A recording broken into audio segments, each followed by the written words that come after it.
Ven por aquí, si no, te voy a tapar.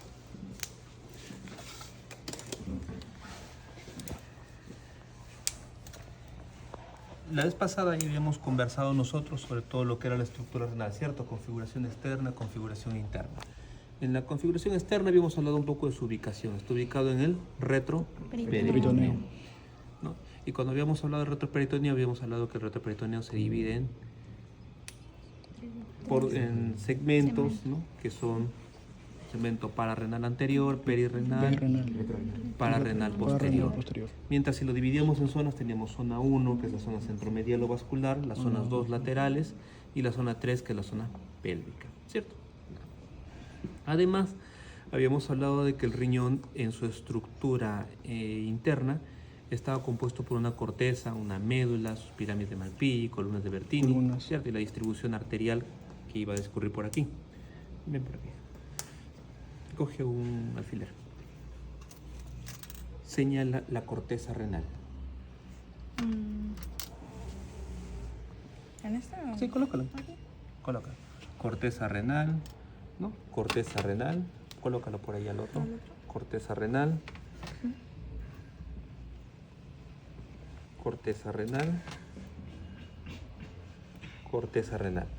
Se nota la diferencia entre todas las cortezas. En algunas es mucho más prominente, es mucho más amplia y en otras es menos.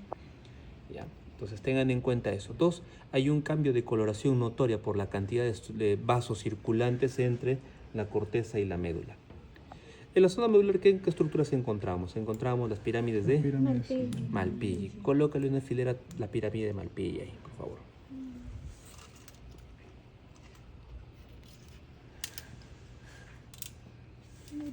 Colócale. Pirámide de Malpighi. Que sea más exacto. Pirámide de Malpighi. Pirámide de Malpighi. Pirámide de Malpighi. ¿Sí? Sí. No, estamos tratando de trabajar con la mayor cantidad de riñones posibles, ¿ya? Pirámide de Malpighi. Pirámide de Malpighi. Correcto. Ahora, entre pirámides de Malpighi encontramos las columnas de Bertini. Colócale a la columna de Bertini, por favor.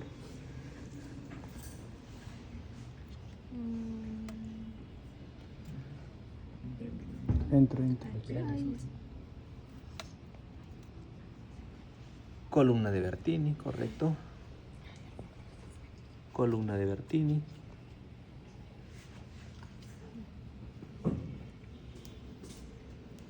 Columna de Bertini. ¿Ya? Ahora, también habíamos hablado de que ahí encontramos la papila renal. Ubica la papila renal, por favor. Ella va a sacar 20 del examen. Se va a acordar. ¿Aquí? No, es este donde termina la pirámide. Ah, aquí. La pirámide. Debajo del cáliz, no. Al final de la pirámide. Al final de la pirámide. ¿Dónde es la pirámide? Si ya tienes ubicada tu pirámide de Malpighi, ubicas el vértice de la pirámide de Malpighi y ahí vas a encontrar la papila renal. Papila renal. Seno renal, cáliz inferior y cáliz superior. Tienes tu pirámide y el vértice. Estaba más bajito. El vértice. Y ubicamos acá. El vértice.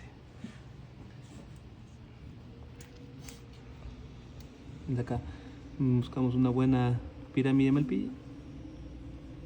El vértice, papila renal. Alrededor de la papila renal, ¿qué vamos a encontrar? El cáliz inferior. Cálices menores, ¿no? menores. Los cálices menores en un número de 12 a 18 cálices, ¿no? Entonces tienes una papila renal y alrededor dispuestos los cálices menores, ¿no? Y los cálices menores van a colectar la orina en los cálices mayores, que están en número de 3 a 5 cálices mayores. En algunos, aquí, podemos observar, detrás de esto, detrás de la papila renal, hay colectores. Detrás de esto vamos a encontrar los cálices mayores. Si lo vemos esto acá, en esta zona de acá, tenemos la presencia de los cálices menores que están dispuestos hacia adentro y hacia esta zona la colección de los cálices mayores, hacia esta parte de acá, como pequeñas bolsas. ¿Ya? Ahora, estos cálices mayores, ¿dónde van a colectar? La pelvis. Pelvis renal. Señala la pelvis renal, por favor.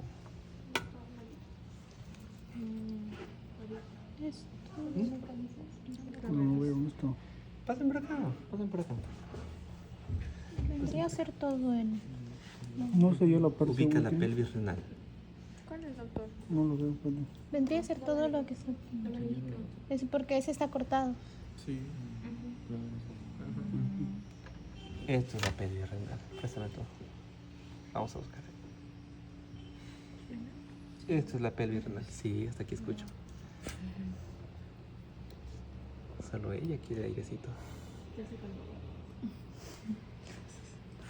Aquí, pelvis renal. ¿Sí? Pelvis renal. El volumen aproximado el volumen que soporta la pelvis renal es de 5 a 7 centímetros cúbicos o mililitros, ¿no? Entonces, ¿qué quiere decir? Se van generando microgotas alrededor de la papila renal. Son recolectados por los cálices menores. Estos cálices menores lo filtran, lo van a pasar a los cálices mayores. Estas microgotas finalmente van a terminar en la pelvis renal, que una vez que alcance ese volumen, entre 5 a 7 centímetros cúbicos, por rebosamiento esto sale hacia el uréter, generando un flujo constante de orina hacia la vejiga, que es el que finalmente va a colectar todo esto antes de ser expulsado. ¿Ya? Muy bien.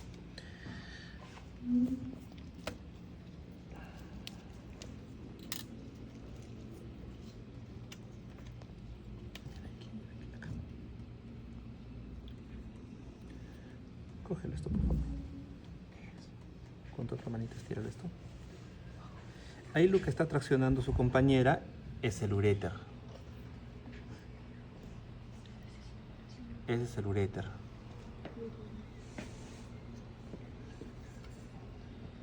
Esto de acá, si ustedes se dan cuenta, tiene una estructura redondeada, firme. Arteria renal. La arteria renal. Y esta, traccionarla para acá, eso es el uréter. Y esta de acá, la vena renal. Esta es más aplanada, ¿no? Entonces tenemos uréter, vena y arteria. ¿Sí? Lúcelo para todos. Sonríe. Posa. Vas a terminar en el Instagram, en el Facebook, en el TikTok, ¿no? Te irán a publicar. Le hice las partes de algún sticker. Vena y arteria y vena. ¿Sí? ¿Todos Sí. lo vieron? Sí. Correcto. ¿Me dejo ya? Sí, sí.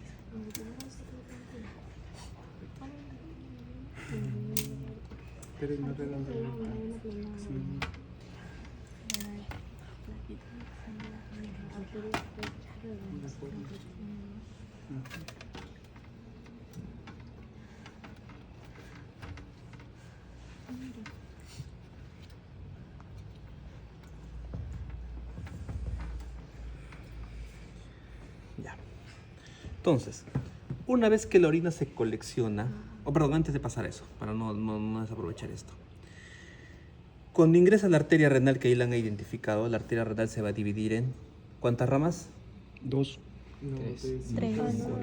5 segmentarias, ¿no? Ah, pero primeramente se dividen en 2 y luego pasan a las segmentarias. Claro, primero va a dividir las anteriores y posteriores y luego se va a ir a las segmentarias. Las 5 segmentarias que van a dividir el riñón en 5 Claro, en segmentos. 5 ¿Cuáles segmentos. son esos 5 segmentos? Superior, Apical, superior, anterosuperior, inferior y no, posterior.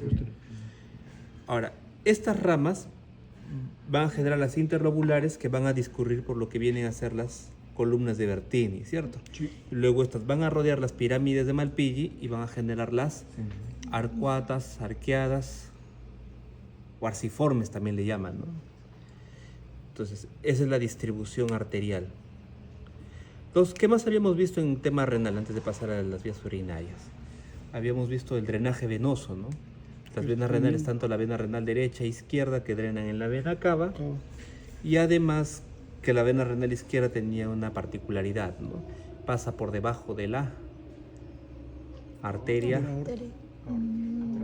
mesentérica superior y por delante de la aorta, lo que conforma la pinza aortomesentérica.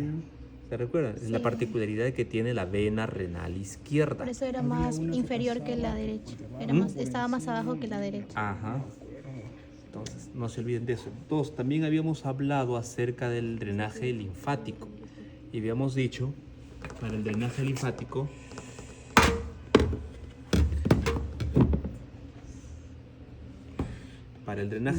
habíamos dicho que el riñón derecho está más cerca a la cava y el riñón izquierdo está más cerca a la aorta. Y que los ganglios alrededor de la cava son paracavales, ¿cierto? Paracaval anterior, paracaval posterior. Y los que están entre la cava y la aorta, interaortocava. Mientras los que rodean a la aorta son los paraaórticos. Entonces, el drenaje linfático del riñón derecho, paracaval, interaortocava. Drenaje renal izquierdo, paraaórtico. Ambos van a ir a sus respectivos troncos lumbares. Tronco lumbar derecho, tronco lumbar izquierdo. Y ambos troncos lumbares se concentran en la cisterna del quilo. ¿Y la cisterna del quilo con cuál se hace ascendente? ¿Con qué conducto se conecta? Conducto torácico, ¿no? Y finalmente, ¿dónde drena? En el ángulo yúgulo subclavio, ¿no? Para entrar ya en la circulación general. ¿Correcto? ¿Sí? No se olviden eso, porque eso vamos a volverlo a replicar con el resto de vías urinarias, porque tienen un drenaje linfático en común. Entonces, una vez coleccionada la orina en lo que viene a ser la pelvis renal, esta se exterioriza. Nuevamente, cógela por favor. Sácale primero esto.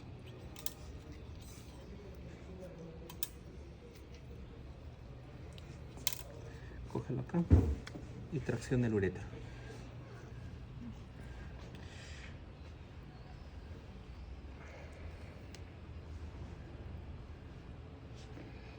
Donde está el rojo aún sigue siendo pelvis renal, que se hace externo. Y luego el verde ya es netamente el uréter. ¿Ya? Esa unión pelvis renal uréter marca el inicio del uréter y su primera estrechez a la vez. ¿Eso qué quiere decir? El uréter en su trayecto tiene una longitud de 30 más menos 5, que quiere decir de 25 a 35 centímetros de longitud aproximadamente. En todo su trayecto tiene 3 estrecheces.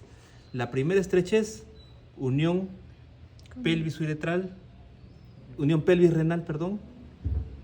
con uréter. Primera estrechez.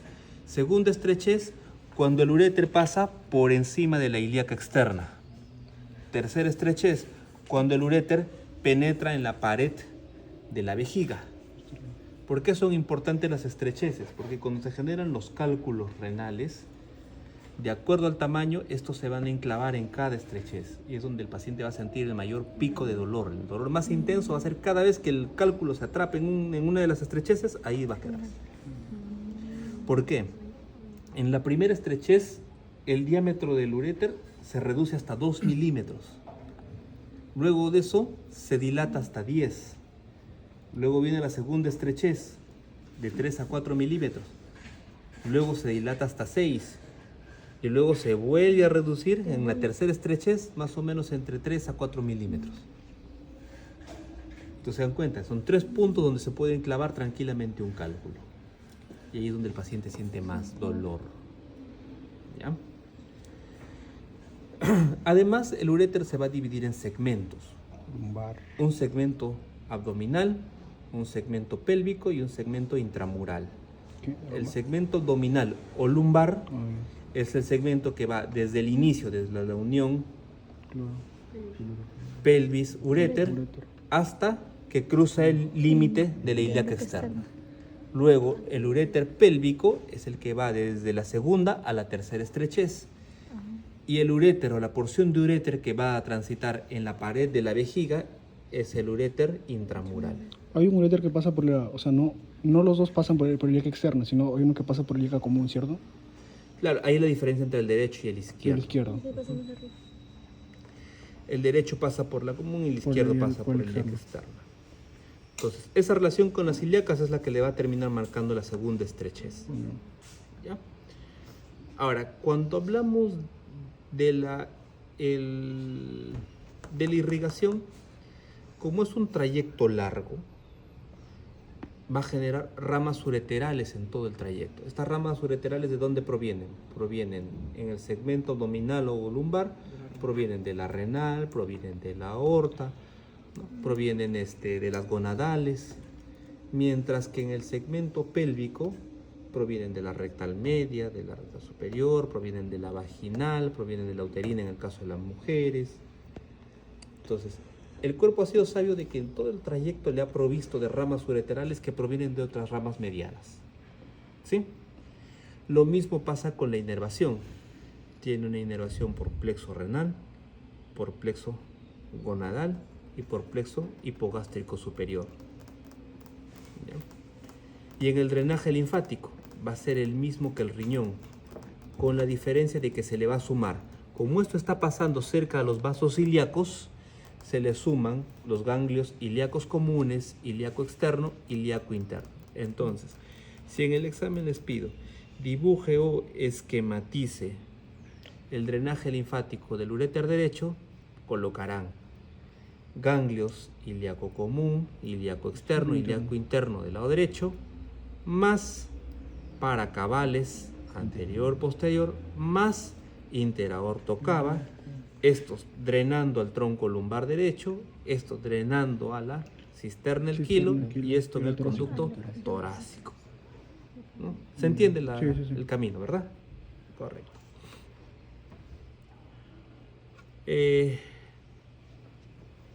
Luego de eso, vemos vejiga. Para vejiga, tomen asiento. Voy a pasarles esa imagen para ubicar.